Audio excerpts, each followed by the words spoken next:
আল্লাহ নিজের হাতে রমজান সাজাইছেন। আল্লাহ বলে, বান্দা শোনো আমি রমজানকে কেমনে সাজাইলাম। 1, পুরা মাস রোজা।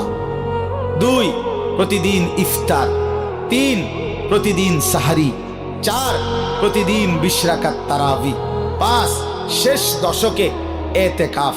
6, শেষ দশকের বেজর রাত্রিতে শবে কদর। এরপরে 7, একটা নফল একটা ফরজের সমান। 8, একটা ফরজ 70টা ফরজের সমান। 9, প্রথম দশক রহমত। 10, মাঝখানের দশক মাগফিরাত। 11, শেষ দশক জাহান্নাম থেকে মুক্তি।